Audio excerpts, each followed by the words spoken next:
Skip করবেন না, হতে পারে এই ভিডিওটি আপনার উপকারে আসবে। বর্তমানে বাংলাদেশে কিন্তু ছড়িয়ে পড়েছে স্কেবিস।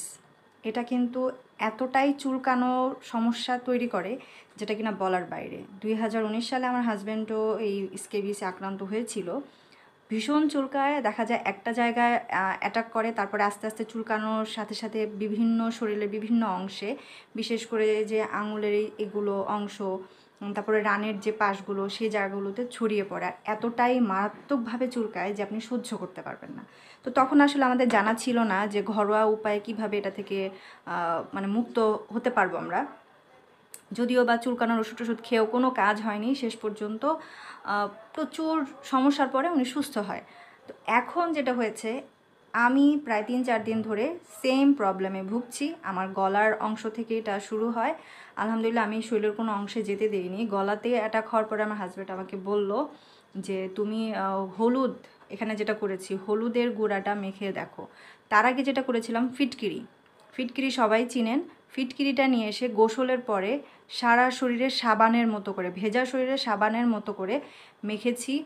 সেটাতে হয়তো সাথে সাথে কিছুটা আপনার পুরো শরীরটা এমনভাবে মানে কুটকুট করবে, মনে হবে যেন কামড়াচ্ছে, পোকাগুলো মনে হয় যেন নাচানাচি করছে শরীরের মধ্যে, ঠিক এমন ফিলিং হয়।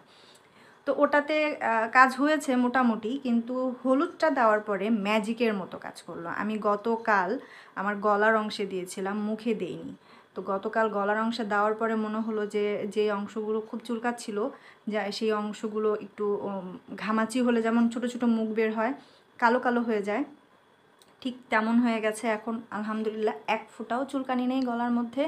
পুরো একটু বিচি বিচি ভাব আছে, কিন্তু সে চুলকানি একদমই নেই। এখন যেটা হচ্ছে আমার ফেসের মধ্যে হালকা হালকা চুলকাচ্ছে। তো সকালে আমি ফিটকিরিটা দিয়েছিলাম, কিন্তু তারপরও কেন জানি হালকা হালকা চুলকাচ্ছে। তো মনে হলো যে এখন আমি এটা মাখবো। তো তার আগে আপনাদের সাথে ভিডিওটা শেয়ার করলাম। এভাবে আপনারা মেখে পুরোপুরি শুকানো পর্যন্ত। আচ্ছা, আমি এখানে যেটা করেছি শুধু হলুদের গুঁড়া নিইনি, আমি রান্না করি যে হলুদ, সেই হলুদ নিয়েছি 1 চা চামচ পরিমাণ। আর আড়ংয়ের যে আপনার ইয়াটা পাওয়া যায়, মুলতানি মাটি, সেটা এখানে নিয়েছি। এখানে মুলতানি মাটি দিতে হবে এমন কোনো কথা নেই, সরাসরি গুঁড়া হলুদটা আপনারা পানিতে মিশিয়ে শরীরে অ্যাপ্লাই করবেন। শুকিয়ে যাবার পর পানি দিয়ে, হালকা কুসুম গরম পানি দিয়ে ওয়াশ করে ফেলবেন। সাবান টাবান কিচ্ছু ব্যবহার করবেন না, সাবান ব্যবহার করলেন তার কার্যকারিতা নষ্ট হয়ে গেল। হলুদ দেখাবে, দেখাক, কোনো সমস্যা নেই, রোগ থেকে তো মুক্তি পেতে হবে। তো এভাবে আপনারা করে দেখতে পারেন, আশা করি আপনারা উপকৃত হবেন। আর উপকৃত হলে অবশ্যই আমার ভিডিওতে কমেন্ট করে জানাবেন। তো সবাই খুব ভালো থাকবেন, আশা করছি ভিডিওটা উপকারে আসবে আপনাদের। আজকের মতো এখানে বিদায় দিচ্ছি।